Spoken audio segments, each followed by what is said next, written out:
Good morning, everyone. Clint McLaughlin here with Midwest Market Management. Got Riley Sykart on with me here today. It is Thursday, August 26th, another month gone. By the time we get back in here next week, calendar will be showing September, Riley.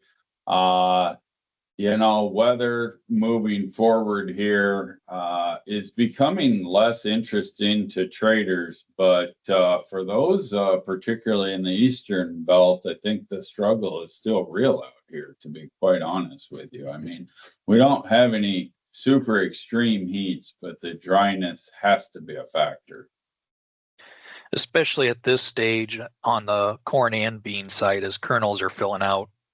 Not having the moisture needed can cause a bigger impact than people realize. So, like you said, it's not going to be a market recognized thing, but on the farmers looking at the yield side, Clint, I think it will make an impact. So, if you're ready, let's just hop right into it. Sure. So, starting out, I'll show the pretty uninteresting side. 1 to 5 day and the 6 to 10 day for temperatures are more of the same. We got temperatures in the 70s pretty much everywhere except the south, and the 6 to 10 day even showing some of the Great Lakes region in the 60s for high temps. So definitely cooling off, and we're going into September on a very mild note on the temperature side of things. So not any big changes there though, Clint, as we've really cooled off. Has it been week 10 days now? So not anything fresh there. Looking at the last 13 days of rainfall, those heavy rains that I mentioned on Tuesday down in the south did finally start sweeping through. So Kansas and Oklahoma, Arkansas, that region that it was all forecasted, nothing really unexpected came there. I'm not hearing any mass issues down there either. That has me very concerned. So moving into the drought monitor map here, you mentioned the Eastern Belt, Clint. This section of Illinois and Northwest Ohio and Indiana starting to have some color change from yellow to brown. So that tells me the areas there that are being affected are really having some issues, and rainfall would definitely be liked there and well received. So they're, especially right now, pods are starting to fill out on beans, getting closer to harvest, getting within a month to a month and a half now of combines rolling.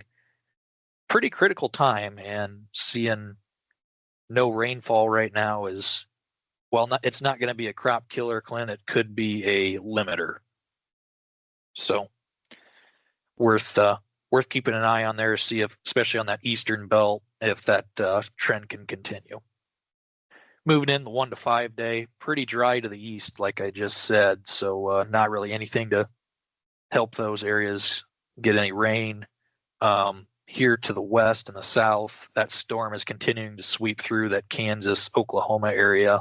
So more rain being forecasted there, and some of that is being shown to pop up more to the north, eastern Nebraska, western Iowa, looking to catch some of those rains as well.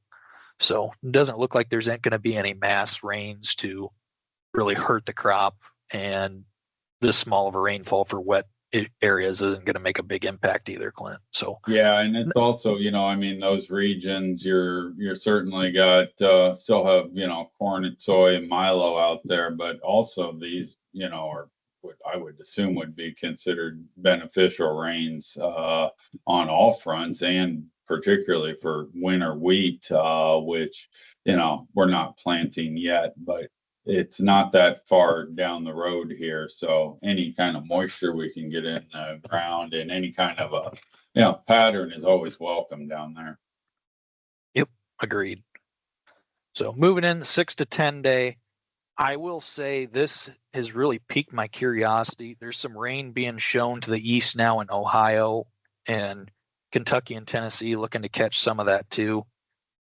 That 6 to 10 day has had this rain in and out about every other day. If you check the GFS and Euro weather models, one day it's in there, the next it's not. So I'm really curious to see if any of those rains in the east can actually formulate. If they do, it would definitely be helpful, Clint. As you and I mentioned, there are areas out there that are definitely lacking. So if we can see these rains move into the 1 to 5 day and still hold true, I'd start to give it more merit. But for right now, everywhere else is dry, and that eastern region being shown some, but not a whole lot. Moving in, putting everything together, not really anything unexpected. 1 to 13, we always say is darker, but really for a 2-week forecast, Clint, there's not a whole lot of rain in that mix other than that storm that's pushing through the south. Yeah.